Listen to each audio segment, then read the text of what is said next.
2 Coríntios 11, versículo de 2 a 4. O texto diz assim: o zelo que tem, aqui o apóstolo Paulo falando, né? Carta de Paulo aos Coríntios. O zelo que tenho por vocês é um zelo que vem de Deus. Eu os prometi a um único marido, Cristo, querendo apresentá-los a Ele como uma virgem pura. O que receio e quero evitar é que, assim como a serpente enganou Eva com astúcia, a mente de vocês seja corrompida e se desvie da sua sincera e pura devoção a Cristo.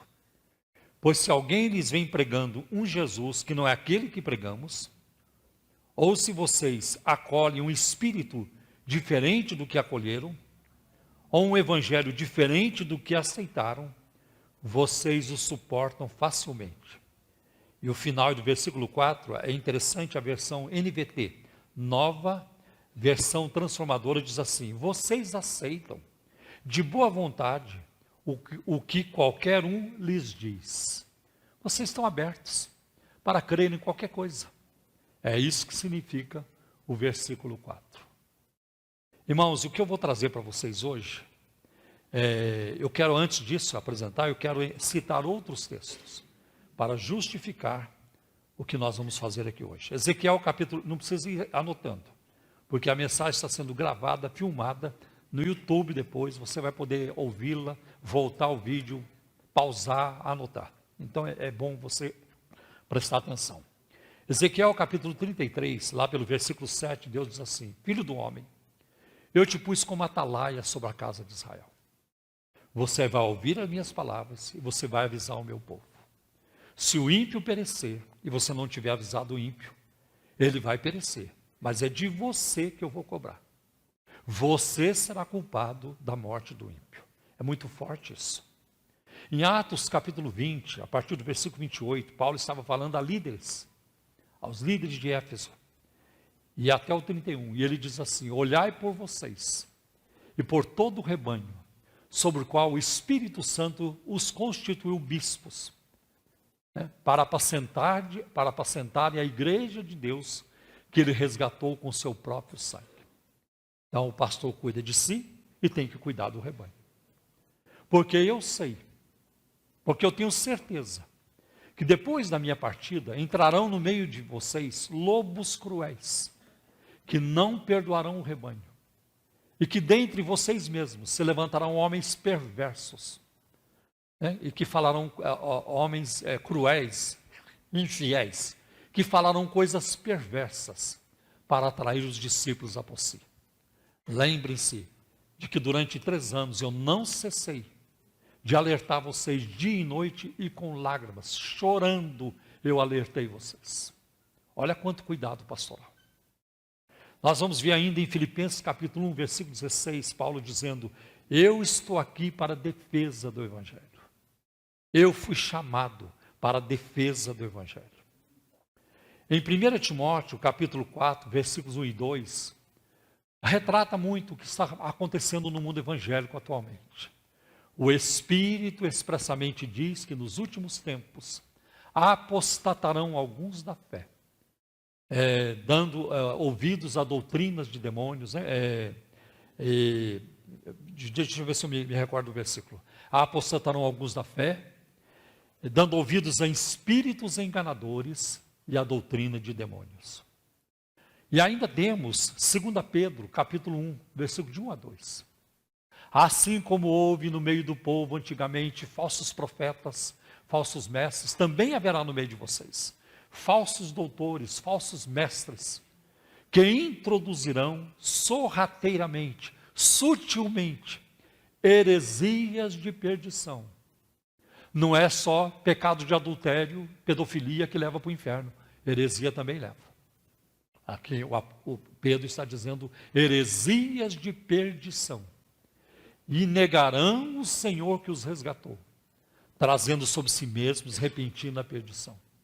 E muitos seguirão as suas dissoluções, pelos quais será blasfemado o caminho da verdade. E hoje eu vou falar com vocês sobre várias blasfêmias que estão circulando no mundo evangélico. Várias blasfêmias.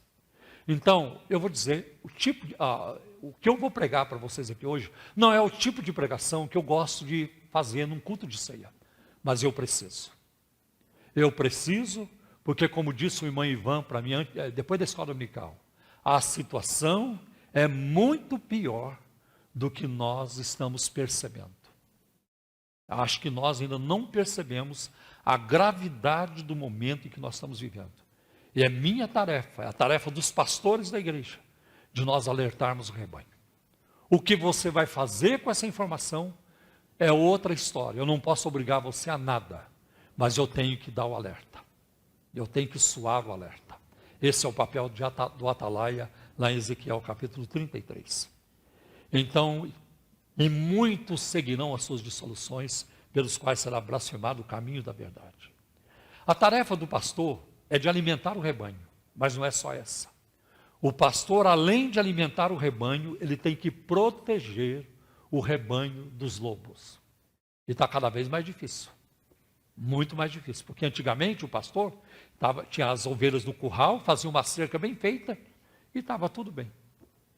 Mas hoje não tem como colocar cerca. A única coisa o único meio de colocar cerca hoje nos crentes é a Bíblia, não tem outro meio. Porque está tudo aberto, a internet, as vozes e assim por diante. Como Paulo fala em 1 Coríntios 14, há todo tipo de vozes no mundo e todas têm algum significado. Então, o que eu vou trazer para vocês hoje é um resumo de um livro que eu acabei de ler recentemente, chamado Outro Evangelho, com um ponto de interrogação. Uma resposta ao cristianismo progressista. Escrito por uma mulher chamada Lisa Childers, publicado pela editora Fiel. Este é o livro. A Lisa nasceu num lar cristão. E ela viu seus pais servindo a Deus de uma forma bonita, ajudando os pobres, distribuindo comidas, cuidando dos necessitados. Depois, mais tarde, quando ela cresceu, ela formou uma banda musical chamada Zoe Girl, né? Menina Zoe. Zoe no grego é vida, né? Então, ela, com a banda, ela viajava cantando, louvando o Senhor. Mais tarde, depois de não sei quanto tempo, ela foi frequentar uma igreja. Ela mudou de igreja. E ela chegou numa nova igreja. E um dia naquela igreja, ela não percebeu nada de anormal. E um dia naquela igreja, o pastor da igreja convidou alguns membros, algumas pessoas, para fazer um curso com ele. E ela se inscreveu. E ali na sala de aula, a coisa ficou muito séria. O pastor se apresenta, logo no primeiro dia, como um agnóstico esperançoso. O que é um agnóstico? Agnóstico é aquele que não sabe. É isso que significa a palavra agnóstico. Porque o verbo gnóstico no grego significa conhecer.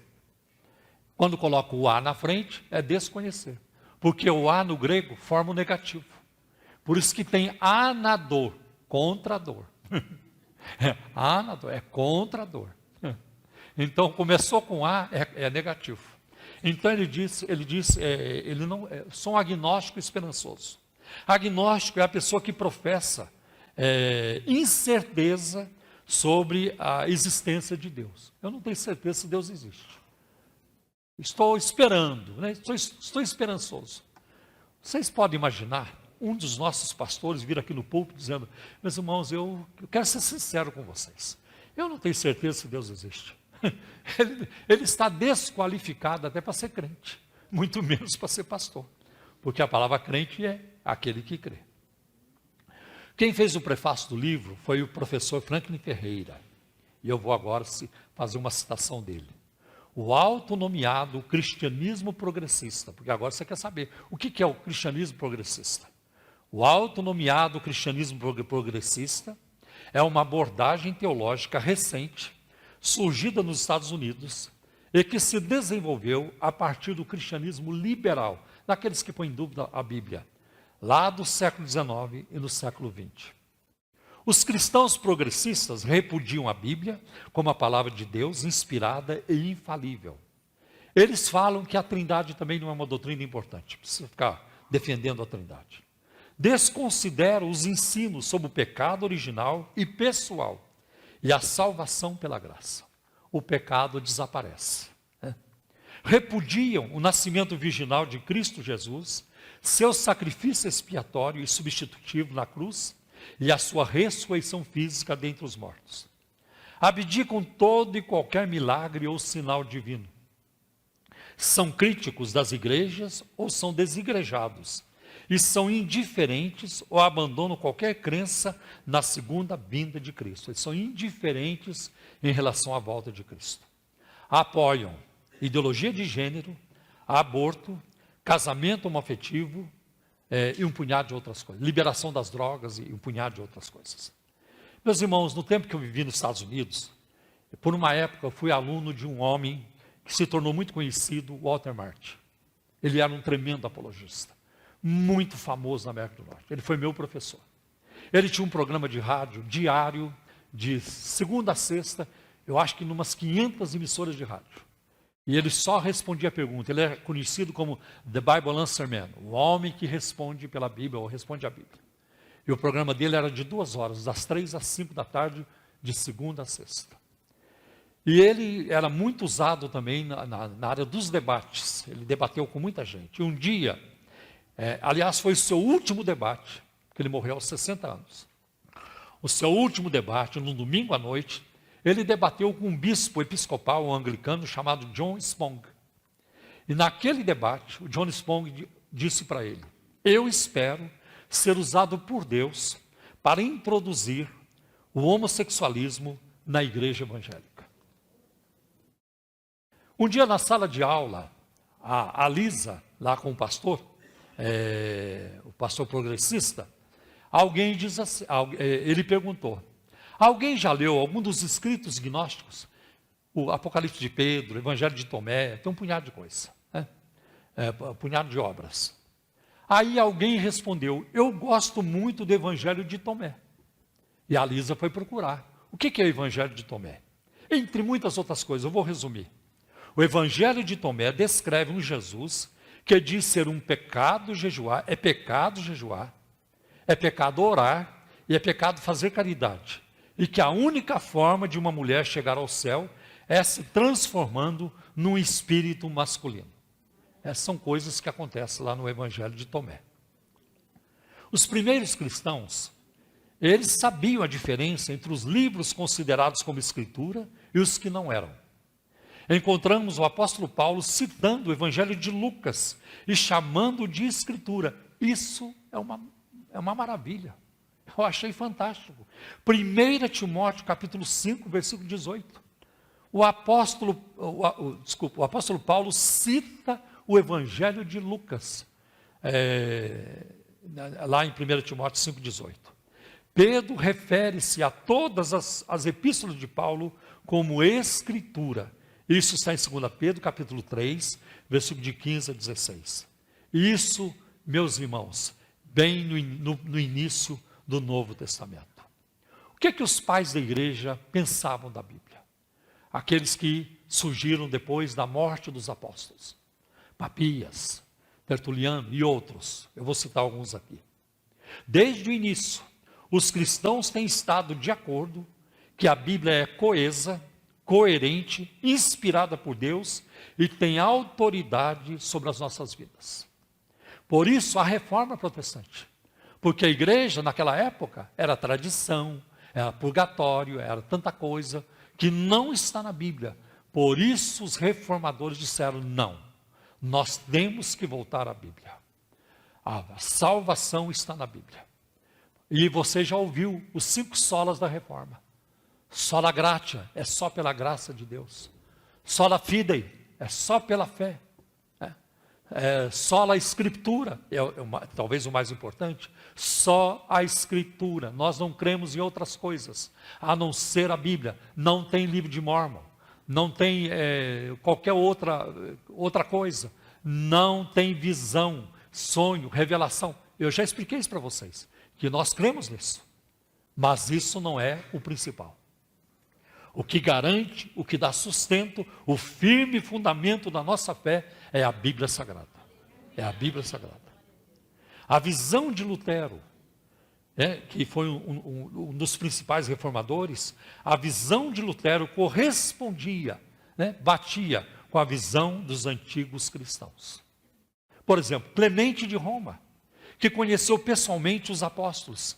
Ele acreditava que os cristãos deviam analisar e obedecer as Escrituras, porque elas são a palavra de Deus. Vamos falar de Justino Mártir, grande apologista, que viveu no início do 2º século. Ele cria que a Bíblia era divinamente inspirada. Olha o que ele escreveu. Quando se ouve as afirmações dos profetas, pronunciadas como se fossem de cunho pessoal, não se deve supor que foram faladas por homens inspirados por si mesmos, mas pela palavra divina que os move. Observe a posição de Agostinho de Hipona, um dos maiores teólogos da igreja, que viveu do ano 354 a 430 depois de Cristo. E ele fala sobre a veracidade das Escrituras assim: este mediador, quer dizer Cristo, tendo dito o que julgou ser suficiente, porque hoje se prega que a Bíblia não é suficiente. Julgou ser suficiente, primeiramente pelos profetas, depois pelos seus próprios lábios e também pelos apóstolos. Após isto, produziu a Escritura, que é chamada canônica, quer dizer, autoridade total, que tem autoridade suprema, com a qual concordamos em todos os assuntos. Vocês perceberam? Com a qual concordamos em todos os assuntos. A Bíblia condena a embriaguez. Eu não concordo com essa parte. A Bíblia condena o aborto. Não, essa parte também pode tirar. A Bíblia condena o casamento homoafetivo, a relação homoafetiva. Essa, Deus me livre, isso aí nem deveria ter entrado na Bíblia. A Bíblia condena a pedofilia, pecados, a imoralidade, pornografia, tira também, não queremos. Né? Mas ele diz, com a qual concordamos em todos os assuntos. E eu pergunto, um crente normal, um crente que está lúcido, um crente normal, ele se atreve a discordar de Deus? Eu não consigo. Né?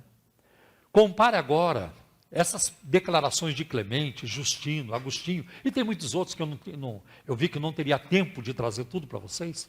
Compare agora com as palavras da pastora progressista luterana, Nadia Bolz-Weber. Olha o que ela diz. A Bíblia não é clara sobre M nenhuma. M, vocês sabem o que é. Eu não vou falar a palavra aqui. A Bíblia não é clara sobre M nenhuma. A Bíblia é uma biblioteca. Digamos que é uma enorme biblioteca em sua casa e você pergunta, qual é a mensagem clara que a minha biblioteca tem a dizer sobre gênero? A poesia vai dizer uma coisa, a história diz outra, a prosa também diz outra e a ficção científica diz outra. Quer dizer, é uma liberdade total para crer e fazer e ensinar o que quiser. Como é que os crentes progressistas veem a Bíblia? Como um diário arcaico que registra o que os antigos judeus e cristãos acreditavam sobre Deus. Nem tudo na Bíblia é de autoridade definitiva, dizem eles. Nem tudo é inspirado. Nada é inerrante. Se alguém procurar com afinco, poderá encontrar nela a palavra de Deus. Se você realmente procurar, é capaz de você encontrar alguma coisa de Deus na Bíblia. A posição deles. Mas cabe-lhe decidir, cabe a essa gente decidir que partes são úteis ou não. Isso é romper com o ponto de vista histórico cristão da Bíblia. O cristianismo histórico ortodoxo nunca creu nisso, de maneira alguma. E a cruz? O que é que os crentes progressistas creem sobre a cruz? Um dia um colega na sala de aula lá da lixa, lá do pastor progressista, uma pessoa começou a falar: não posso acreditar em um Deus que torturaria seu próprio filho até a morte, como algum tipo de pagamento. Eu nunca faria isso ao meu filho, e simplesmente não posso crer em um Deus que o fizesse. Resposta. Historicamente, os cristãos têm acreditado que Jesus morreu por seus pecados em seu lugar como substituto. É isso que nós cremos. No final do 2º século, Clemente escreveu que Jesus Cristo, o Senhor, deu o seu sangue por nós pela vontade de Deus.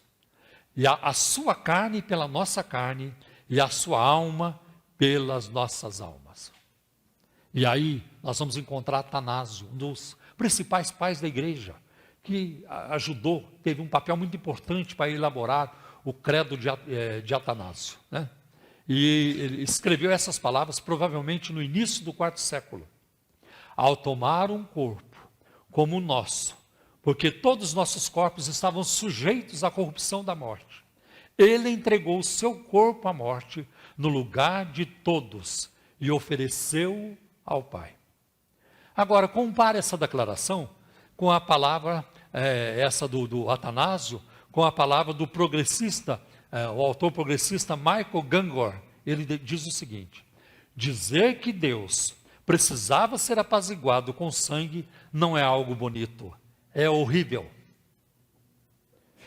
Agora, irmãos, de onde vem isso? Lá de trás. Como diz Salomão, o que já foi. Não há nada novo debaixo do sol. Por volta de meados do segundo século, surgiu um mestre na igreja chamado Marcião. E ele começou a influenciar a igreja.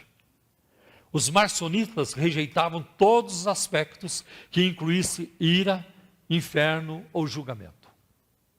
Com a sua visão de Deus no Antigo Testamento, eles tinham a visão, o que eles pensavam sobre Deus é que Deus é mesquinho, rancoroso, com a sua negação da ira de Deus, eles negavam a ira de Deus, negavam o inferno, e eles se sentiam muito desconfortáveis com a expiação pelo sangue de Cristo. Então, o cristianismo progressista hoje, o que vários pastores em São Paulo e no Brasil hoje estão ensinando, é um tipo de marcionismo requentado.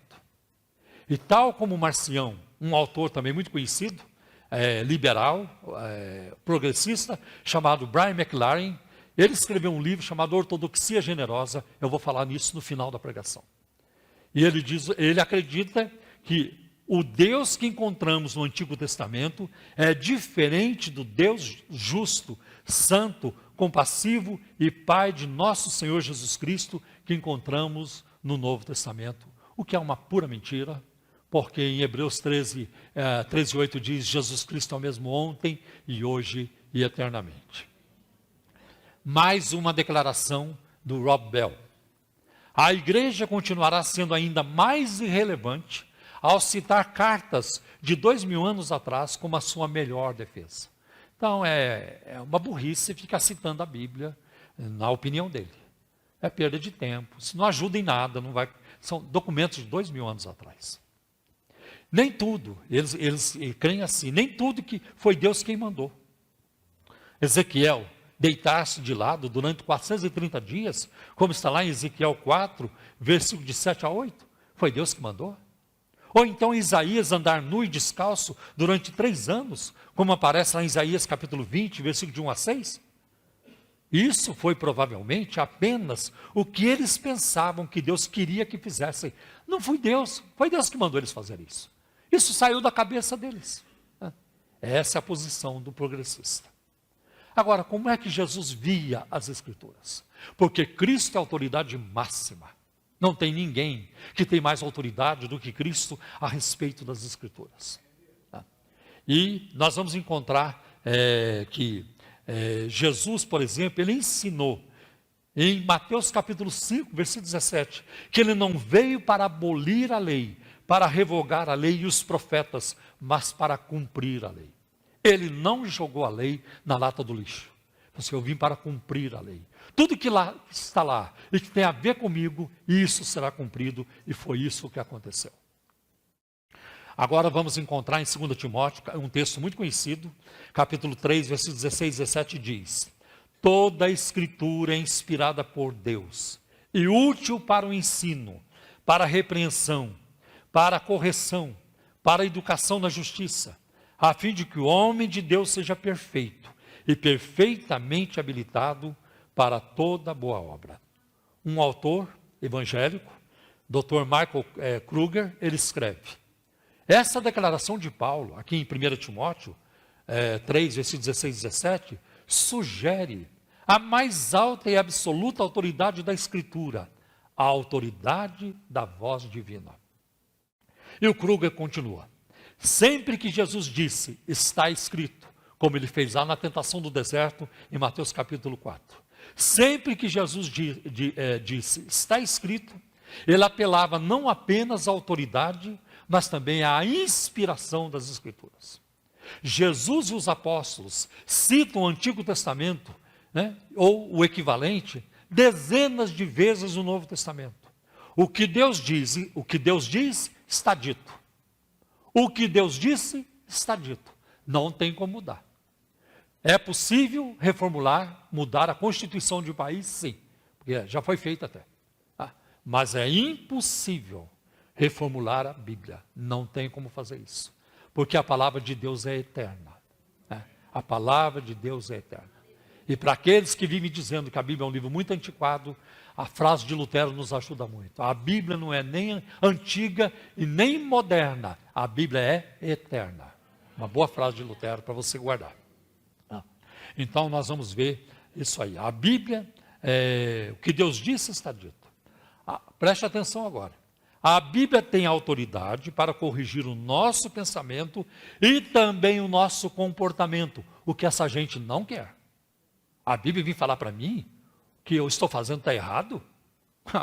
Quem é a Bíblia? Quem que a Bíblia pensa que ela é? Mas essa é a atitude. Irmãos, essa gente está indo para o inferno. Se não se arrependerem, eles vão se perder. Porque isso não é cristianismo. Isso não é salvação, de maneira alguma. Virou um clube, virou uma agenda social, virou uma coisa cultural. É uma coisa cultural. Aliás, na escola dominical de hoje, na lição de hoje, uma frase que me tocou muito. A nossa cultura não é apenas uma cultura sem Deus, mas é também uma cultura contra Deus. Isso é muito sério. Então nós vamos ver que a Bíblia tem autoridade para corrigir o nosso comportamento, o nosso pensamento nessa ordem e não o contrário. Aí a pessoa começa a pecar e gosta do pecado e começa a incentivar outros a pecar, mas lá na Bíblia dá o contrário, então vamos mudar a Bíblia. Vamos mudar a Bíblia. E eu quero também falar com vocês de algo muito interessante que se chama critério do constrangimento, para provar a veracidade da palavra. Mais um item que prova a confiabilidade, a autenticidade da Bíblia Sagrada. Critério do constrangimento. O que é isso? Eu gostei muito disso. É algo que os historiadores procuram nos documentos antigos. E uma das formas como podemos julgar se alguém está dizendo a verdade é ver se não deixaram de fora detalhes embaraçosos, né, sobre si mesmos ou da história que estão narrando. Nesse sentido, os evangelhos são muito embaraçosos. Os evangelhos não pouparam as pessoas. Exemplos. Os discípulos de Jesus parecem nunca compreender o que Jesus está falando. Jesus falava, explica de novo. Conta de novo aquela parábola. Eles eram muito devagar para aprender. Então, os escritores do Evangelho, Mateus, Marcos, Lucas e João, diziam, peraí, vamos deixar isso de fora. Isso aí pega mal para nós, né? Nós vamos ficar com cara de burrinhos nessa história. Né? Ou então, lá no caminho de Emaús, quando Jesus está falando com os dois discípulos, e tem uma hora que Jesus diz, como vocês estão devagar, vocês são tardos, vocês são nécios, para entender tudo que os profetas falaram, e explicou-lhes as Escrituras. Aquela parte, se eu estivesse escrevendo, eu teria deixado de fora. Não, eu vou me denunciar aqui? Não, de maneira alguma. Eu vou ficar com cara de trouxa nessa história, mas eles colocaram. Eles não deixaram de fora, por quê? Porque foi o que realmente aconteceu. Os discípulos adormeceram 3 vezes, quando Jesus os exorta a orar. Podia ter deixado de fora também essa parte. Eles são repreendidos por Jesus. Eu também teria deixado de fora. Os apóstolos brigam entre si, discordam duramente uns dos outros. A gente vê isso em Gálatas capítulo 2, versículo 11. Paulo e Pedro lá se discutindo. Mas isso foi colocado. Paulo não deixou de fora. Os discípulos fogem e se escondem quando Jesus é detido, é preso. Também pegou muito mal para eles. Né? Eles negam a Jesus, né? Em vários textos dos evangelhos.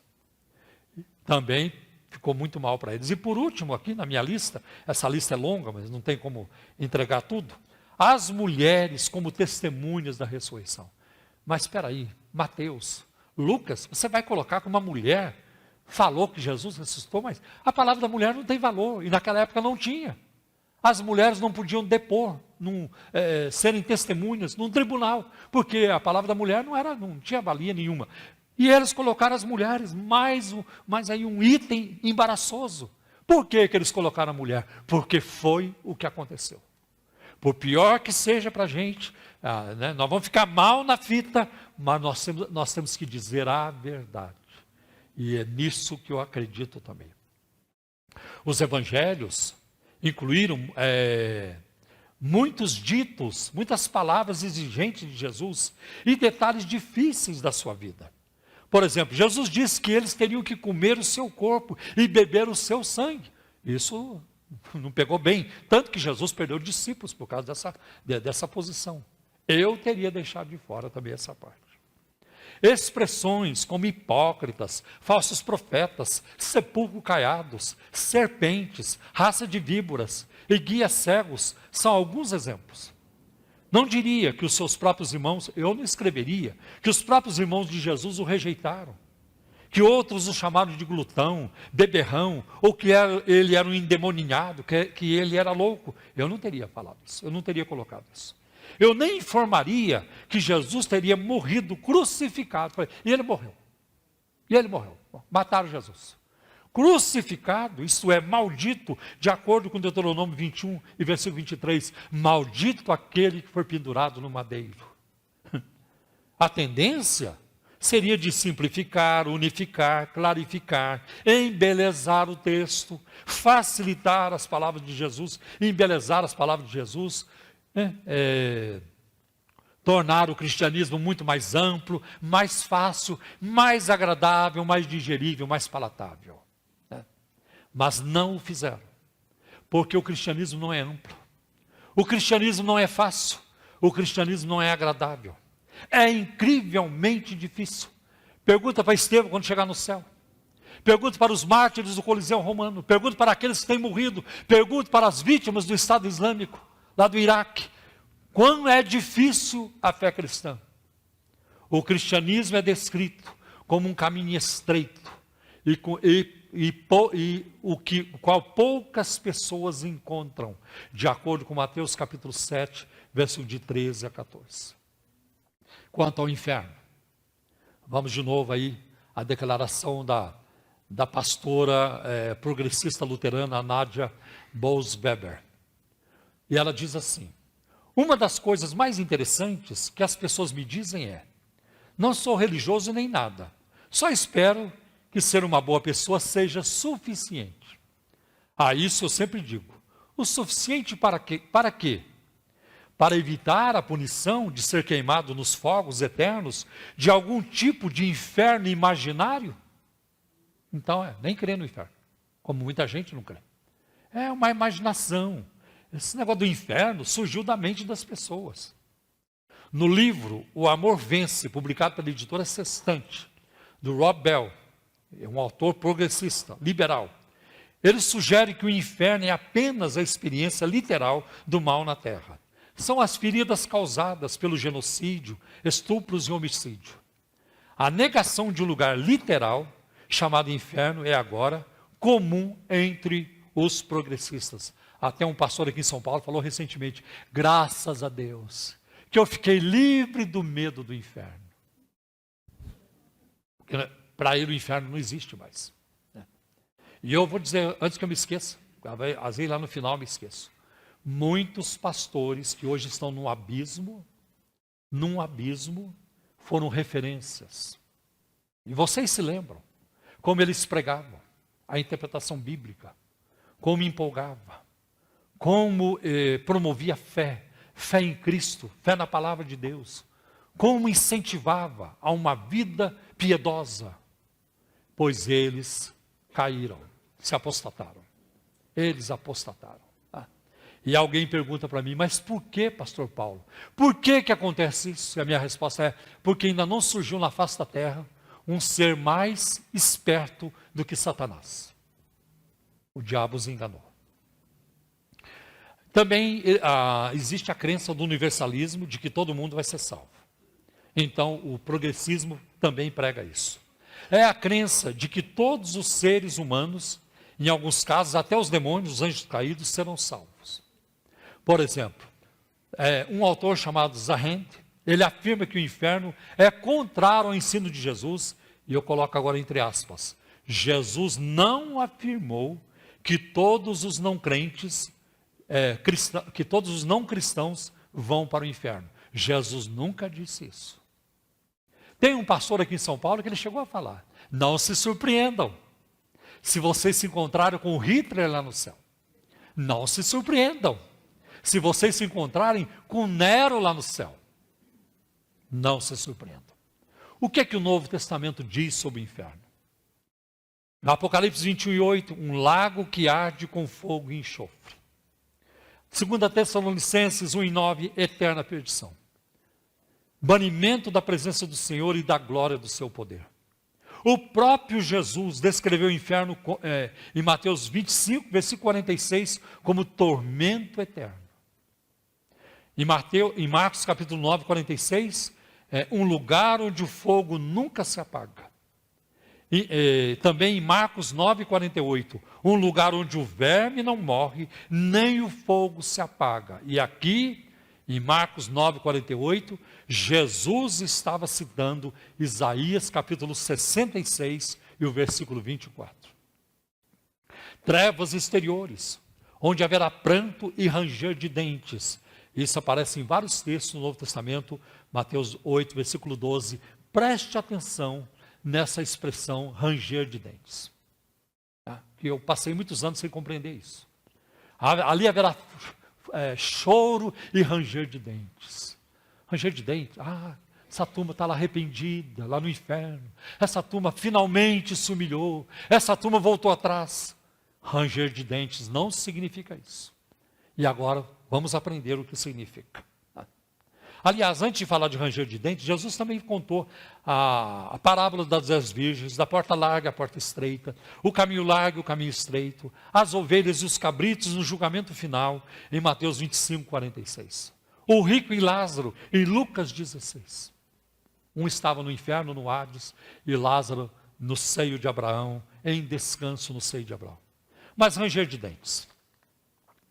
As pessoas do inferno estão arrependidas? O ranger de dentes é mencionado várias vezes na Bíblia. O Salmo 37, versículo 12, retrata os ímpios rangendo os dentes contra os justos, enquanto tramam contra eles. Até Jó usa a imagem do ranger de dentes para descrever a ira de Deus. Está lá em Jó, capítulo 16, versículo 9. Em Atos, capítulo 7, versículo 54, os membros do Sinédrio, quando estavam interrogando Estevão, eles ficaram cheios de raiva e rangiam os dentes contra Estevão. Isso não é a imagem de alguém inocente e arrependido. Antes é o retrato da raiva ativa do inimigo. É o oposto de arrependimento. O inferno é um lugar para aqueles que rejeitam a Deus, que odeiam a Deus, estão revoltados com Deus. Porque Deus não forçará ninguém a entrar no seu reino e a viver sob o seu domínio. Deus não vai forçar você. E a gente vai ver em Apocalipse também, tem um momento que diz que Deus mandou as pragas e mesmo assim não se arrependeram. As pessoas no inferno, elas continuam odiando Deus. Aquilo que elas fizeram neste mundo, odiando Deus, elas continuarão fazendo na eternidade. É o que mostra o texto bíblico. Essa não é a imagem, esse é o oposto ao arrependimento. Agora, eles também falam mal do sacrifício, não aceitam o sacrifício de Cristo, a morte de Cristo. O núcleo essencial da fé cristã histórica é que Cristo morreu pelos nossos pecados. É isso que nós cremos. Ele pagou a pena pelo nosso pecado. Isso se chama expiação substitutiva penal. A palavra penal tem a ver com castigo e penalização, algo que é rejeitado pelos crentes progressistas. E pode ser resumido assim o que nós cremos. O nosso pecado separa-nos de Deus. Isaías 59, versículo 2. Nós cremos no sacrifício de Cristo, que ele satisfez a ira de Deus, de acordo com João capítulo 3, versículo 36. para que nós pudéssemos ser reconciliados com Deus, de acordo com Romanos capítulo 5, a partir do primeiro versículo. Para os progressistas, Cristo foi crucificado por uma multidão enfurecida por falar a verdade com poder, e o seu amor e perdão para com os que o mataram é o exemplo que devemos seguir. Jesus não precisava morrer, mas submeteu-se à vontade do povo. Para eles, Deus é um pai abusivo. No livro A Cabana, que muitos de vocês ficaram sabendo, viram um filme, no livro A Cabana, de William Paul Young, lançado em 2007, este livro propagou essa ideia. Alguns anos depois do lançamento do livro A Cabana, o autor publicou um tratado teológico chamado Mentiras em que Acreditamos sobre Deus, onde ele afirma a reconciliação universal e nega a expiação substitutiva de Cristo. Todo mundo vai ser salvo, e Jesus não precisava morrer por ninguém. Olha o que ele diz. Quem deu origem à cruz? Se foi Deus, então nós adoramos um abusador cósmico, que na sabedoria divina criou um meio de torturar seres humanos da forma mais dolorosa e abominável possível. E como os religiosos, e como nós religiosos, interpretamos esse sacrifício, ele continua dizendo, declaramos que foi Deus quem matou Jesus, sacrificando-o como um meio necessário para apaziguar sua sede sanguinária de justiça. Deus estava com uma sede sanguinária, por isso que ele matou Jesus.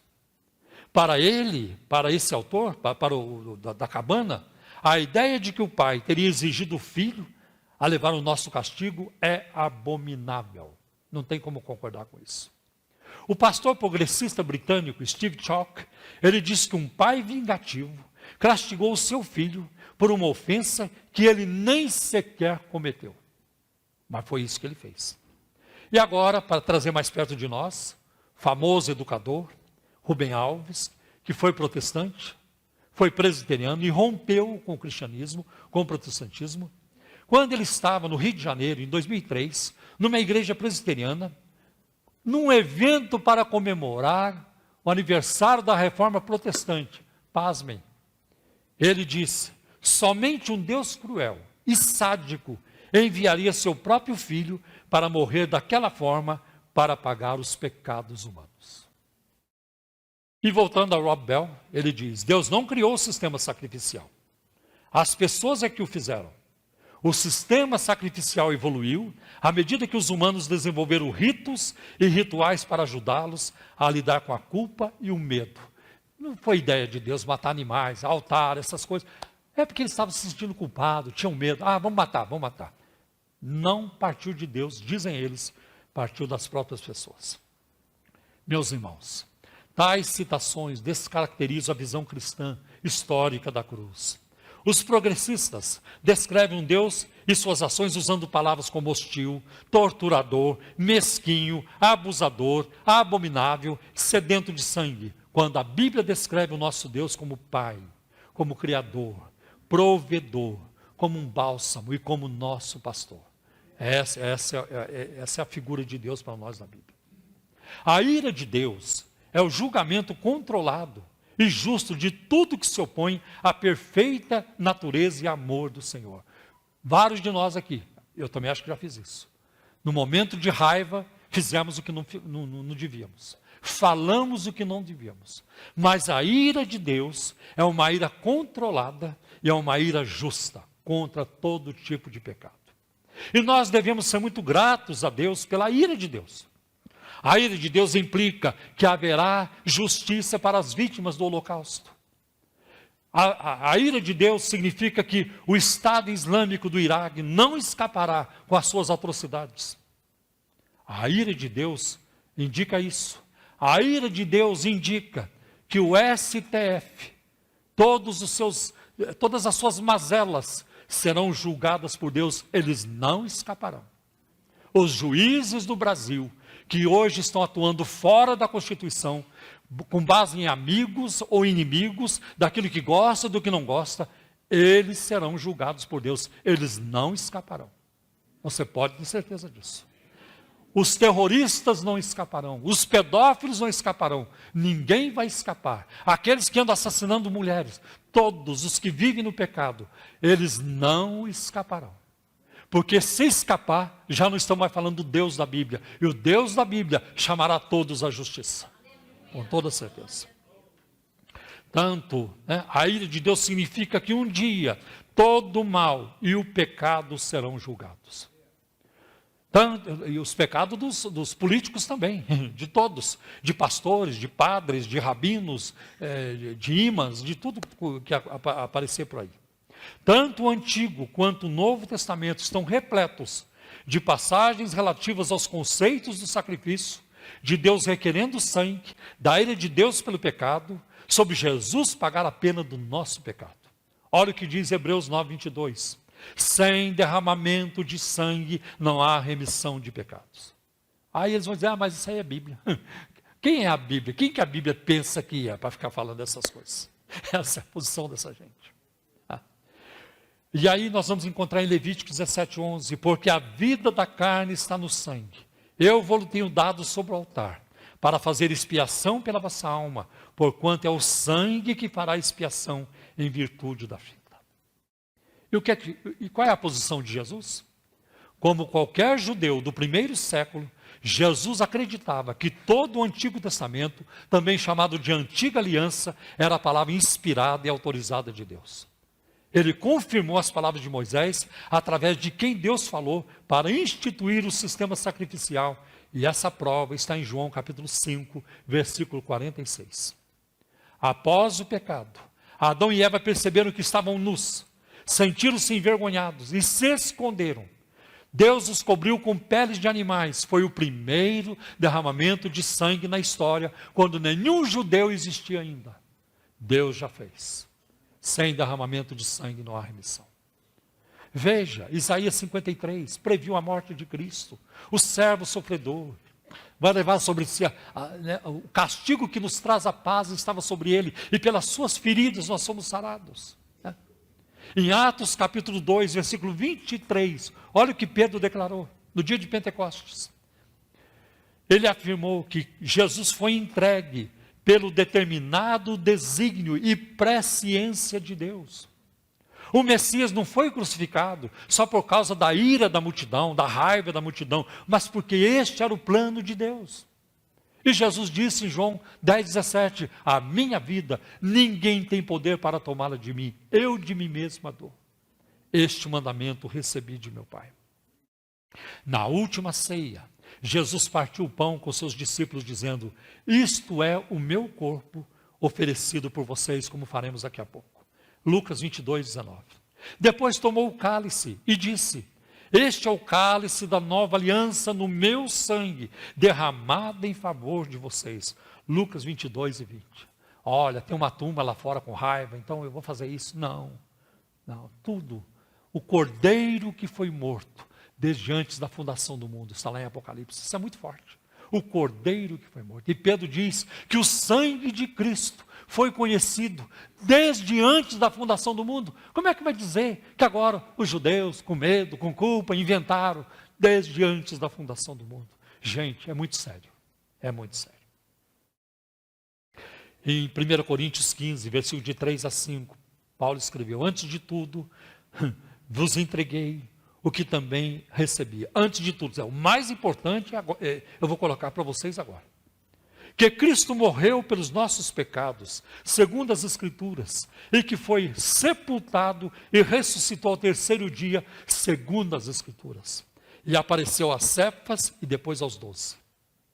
E essas crenças uniram os cristãos em todas as partes e em todas as épocas. Há um apologista, eu conheci pessoalmente, Norman Geisler, fizemos um dia um programa de rádio juntos na América do Norte. E ele tem várias obras publicadas no português. O Norman Geisler, ele responde à pergunta, em que se deve crer para ser salvo? E ele coloca, primeiro, depravação humana, eu sou um pecador. Segundo, a unidade de Deus, a existência de um só Deus. Terceiro, a necessidade da graça, eu sou salvo pela graça. Em quarto, a divindade de Cristo, Cristo é Deus. Em quinto, a humanidade de Cristo, Cristo é homem. Em sexto, a morte expiatória de Cristo. Cristo morreu pelos meus pecados. Sétimo, a ressurreição corporal, física de Cristo. Cristo ressuscitou dentre os mortos. E por último, a necessidade da fé. Eu preciso crer. Voltando ao Brian McLaren, com seu livro A Ortodoxia Generosa, quando você pega o índice, lá ele tem os capítulos. Porque sou evangélico? Porque sou católico? Porque sou anglicano? Porque sou episcopal? Porque sou liberal? Porque sou conservador? Porque sou presbiteriano? Porque sou congregacional? Porque sou metodista? Porque sou pentecostal? Porque sou carismático? E deve ter mais. Quem diz que é tudo isso não é coisa nenhuma. Você está em cima de um muro muito largo. Dificilmente vai descer desse muro. Não é coisa nenhuma. Você pode imaginar o apóstolo João começando o seu evangelho assim. Olha, primeiro eu quero colocar para vocês a minha posição teológica, o que eu creio e assim por diante. E aí ele coloca lá no início do evangelho de João, João escrevendo: por que sou fariseu? Por que sou saduceu? Por que sou essênio? Por que sou zelote? Por que sou gnóstico? Por que sou epicureu? Por que sou estoico? E assim por diante. Essa não era a convicção do apóstolo João e dos seus companheiros de maneira alguma. Ontem o pastor Altamir citou aqui uma frase de Leonardo Ravenhill. Eu também conheci este homem, pessoalmente. Quando eu conheci, ele estava com 85 anos. E era uma grande conferência ali na área de Los Angeles, perto da Disneylândia, num ginásio muito grande. E eu fui convidado para participar. Não para pregar, para ouvir. Uma semana toda. Tinha umas 5.000 pessoas todos os dias. Era o dia todo. E o preletor principal era o Leonardo Ravenhill. Ele escreveu um livro, escreveu vários. Um livro dele, em português, chama-se Por que Tarda o Verdadeiro ou Genuíno Avivamento. E era muito importante ouvir aquele homem com 85 anos, que viveu a vida orando por um avivamento, e que sabia das histórias do avivamento. Aí começava o louvor nos cultos, na hora que ele ia pregar à noite. Aí tinha um louvor xoxo, um louvor vazio, que coisa ruim. Aí quando a turma do louvor saía, vamos agora ouvir o nosso irmão Leonardo Ravenhill. Eu falei assim: irmãos, vamos ficar de pé e vamos ter um louvor de verdade. Vamos ter um louvor de verdade. Aí a turma ficava em pé, 5.000 pessoas. E ele começava: Senhor meu Deus, quando eu maravilhado. E aí o fogo caía. Outro dia Tu és fiel, Senhor. Vamos ter um louvor de verdade. Irmãos, e essa frase que foi citada aqui ontem é que as pessoas que querem mudar a Bíblia, como aí a famosa moça aí da televisão, as pessoas que querem mudar a Bíblia não querem ser mudadas por ela. Essa é a grande verdade. E nós vamos encontrar que os pastores progressistas, modernos, e alguns estão aqui em São Paulo, eles atacam a Bíblia. E a posição deles em relação à Bíblia é a mesma posição do judiciário brasileiro em relação à Constituição. Seria tão bom para a nação se a Constituição fosse obedecida, mas não é. A Constituição virou uma peça decorativa. A Constituição do país não rege mais a nossa nação. Como a Bíblia Sagrada não rege mais a vida dessa gente. Você não será feliz sem a Bíblia e nós não seremos felizes como nação sem a Constituição. É o que está acontecendo hoje. Então, essa turma ataca Deus. Deus não pode todas as coisas, isso chama-se de teísmo aberto. Deus não pode todas as coisas, Deus não conhece o futuro, Deus depende das suas criaturas para construir o futuro. Então ele não é mais onipotente, ele não conhece o futuro, ele não é mais onisciente. É isso que eles estão pregando. Aliás, eles não atacam só a Bíblia, só Deus, eles atacam a Bíblia também. A Bíblia está cheia de erros. Eles atacam Jesus. Tem um aí que escreveu: nem o filho de Maria foi perfeito, contrariando a palavra de Deus. Está lá na carta aos Hebreus: ao filho o constituiu perfeito para sempre. E esses pastores, que um dia foram referência e que caíram, eles se tornaram os queridinhos da mídia secular. E parafraseando a revista, a mídia secular, ela não é apenas, ela não é uma mídia sem Deus, é uma mídia contra Deus. A mídia secular, ela está bem posicionada, ela é contra Deus. E aí nós vamos encontrar que eles são favoritos da mídia. Eles aparecem nos programas de entrevista, talk show, e a turma chama. E parece até que a mídia secular colocou uma placa assim: Procura-se pastores. Procura-se pastores para falar mal de Deus, para falar mal da Bíblia, para falar mal dos evangélicos. Salário a combinar, mas procura-se pastores. E eles correm, porque eles querem visibilidade, eles querem aparecer, eles querem ser comentados. E eles vão lá destilar a incredulidade e as suas posições apóstatas em que eles caíram. É muito triste tudo isso. Eles atacam tudo. Eu não tento construir a minha verdade. Nós não tentamos construir a nossa verdade, porque nós estamos comprometidos com a verdade. E nós precisamos repensar. Um deles chegou até a falar. Nós precisamos repensar nossos conceitos de salvação. Jesus não é o único caminho para a salvação. Deus tem vários caminhos, outras expressões religiosas, quando Jesus disse, ninguém vem ao Pai a não ser por mim. João 14,6. Não importa o que Jesus disse. Quem é Jesus para dizer isso? Importa o que nós agora estamos estabelecendo. E outro, tem até um aí, vocês sabem, alguns de vocês sabem, que diz que Jesus estava de má intenção com a mulher samaritana. Estava de má intenção com a mulher samaritana.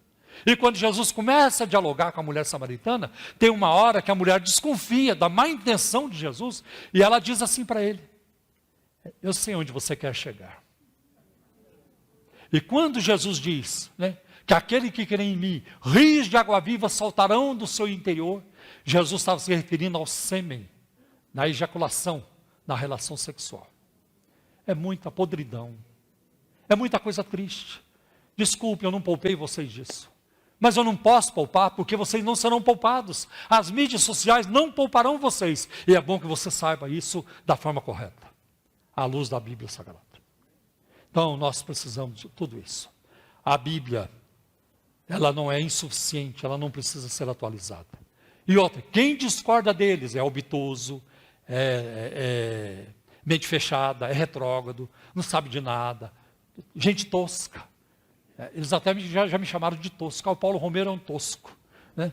E eles dizem que nós somos terraplanistas, que nós cremos que a Terra é plana. Eu nunca ouvi isso. Eu me converti em 1971 na Assembleia de Deus, lá em São José dos Campos, num grupo de irmãos simples. Eu nunca ouvi um pastor falar isso. Olha, irmãos, e a terra é plana. Nunca ninguém veio perguntar para mim, pastor Paulo, é verdade que a terra é plana? Eu nunca vi, em mais de 51 anos de fé. Eu nunca vi um irmãozinho, uma irmãzinha simples, qualquer pastor, chegar no púlpito, todo o meu tempo na Assembleia de Deus e fora dela. Irmãos, eu quero dizer para vocês que finalmente nós temos aqui uma informação que é fantástica, que a terra é plana. Por que os crentes não ensinavam isso? Por que eu nunca ouvi isso na Assembleia de Deus, lá em São José dos Campos, no meio do povo simples? Por quê? Por causa de Isaías, capítulo 40, versículo 22. O Senhor se assenta sobre a redondeza da terra, sobre o globo da terra. O Senhor se assenta sobre o círculo da terra. É assim que a palavra de Deus descreve. Então, nenhum crente ia se atrever em falar tal coisa. Os pastores progressistas, e estão aqui em São Paulo também, são sedutores. Eles têm um falar suave. Eles mostram-se amorosos, têm muito amor, muita preocupação com os excluídos, com os fracos, com os rejeitados. Eles apresentam muito essa preocupação. Mas eles moram em mansões.